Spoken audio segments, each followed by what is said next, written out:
गुरु ब्रह्मा गुरु विष्णु गुरुदेवो महेश्वरा गुरु साक्षात् परब्रह्मा तस्मै श्री गुरुवे नमः।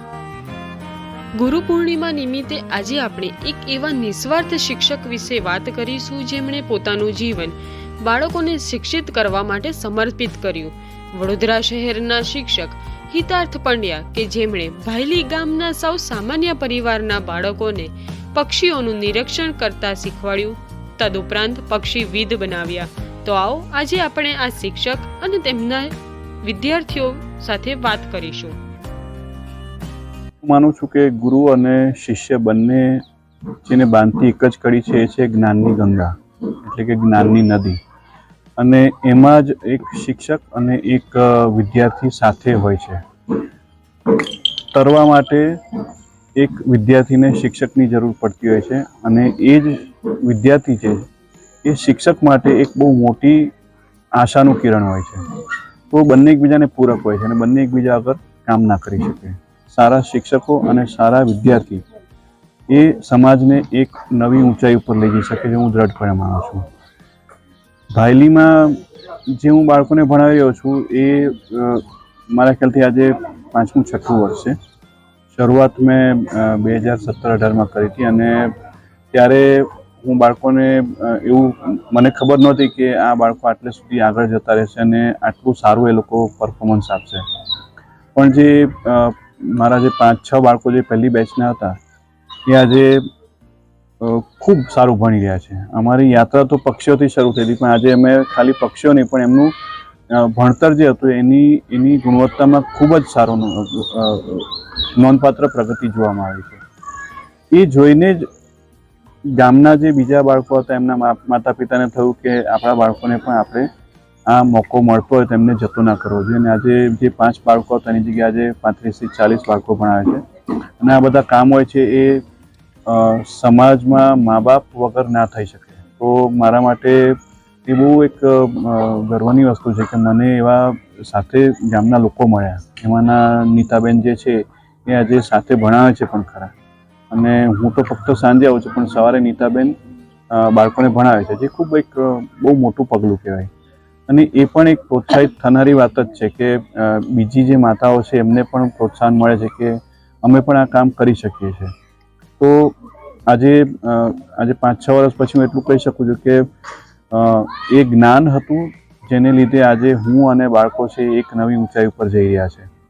જે બાળકોને મેં 2017-18થી ભણવાનું શરૂ કર્યું હતું એ લોકોને ઘણા બધા એવોર્ડ્સ મળ્યા, એ લોકોને ઘણી બધી જગ્યાએ આમંત્રિત કરવામાં આવે એમના પક્ષીના જ્ઞાન માટે।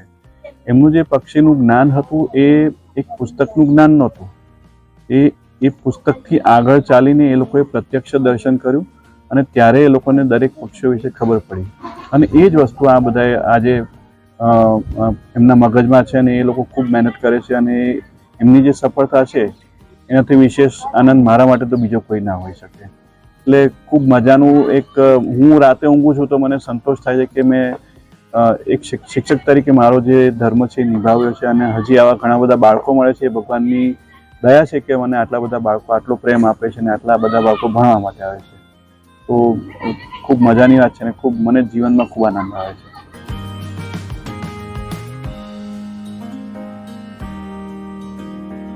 હું બાળકોને છેલ્લા 6 મહિનાથી અહીંયા બાળકોને 1 થી 8 સ્ટાન્ડર્ડના બાળકોને છેલ્લા 6 મહિનાથી અહીંયા ભણાવું છું। એમાં બેઝિક વાંચન અને કક્કા બારાક્ષરીથી લઈને એક ગણિતમાં 1 થી 100 ને એવું એ લોકોને બેઝિક જે પાયાનું જ્ઞાન છે એ સેવા જ કરી રહી છું।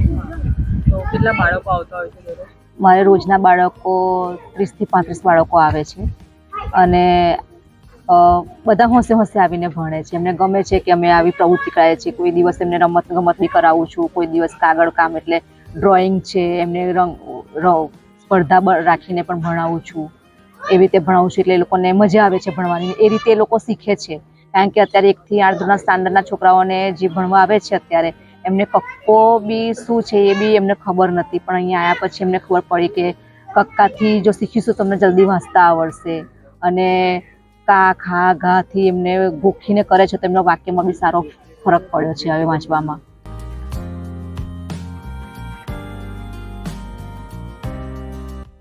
મારું નામ વિષ્ણુ અનિતા શ્રવણ કુમાર છે. કયા ધોરણમાં ભણો છો? હું ધોરણ 8માં અભ્યાસ કરું છું ને અહીંયા 2 કે 3 મહિના થયા છે અને હું સર પાસે ઇંગ્લિશ અને વિજ્ઞાન ભણું છું.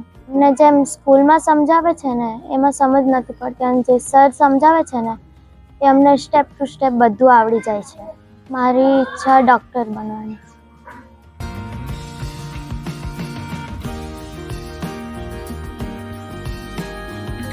મારું નામ માન્ય મકવાના છે અને હું 6ઠ્ઠા ધોરણમાં ભણું છું. હું 6 સાલથી ભણું છું. મેં ખાવાનું બનાવવાનું શીખ્યા, પછી પક્ષીઓની વિશે શીખ્યા, પક્ષીઓને કેવી રીતે ઓળખવા, પક્ષીઓના અવાજ જાણવો. પછી અમે ખાલી પક્ષીઓનું જ નહીં બીજું એક્સ્ટ્રા બી ભણ્યા, જેમ કે અમારું સ્ટડી રિલેટેડ કે પછી ટેબલ્સ છે અને બીજું ઘણું શીખ્યા. અને અમે બહુ બધી જગ્યાએ પણ ગયા છે પક્ષીઓને ઓળખવા અને એમને દેખવા.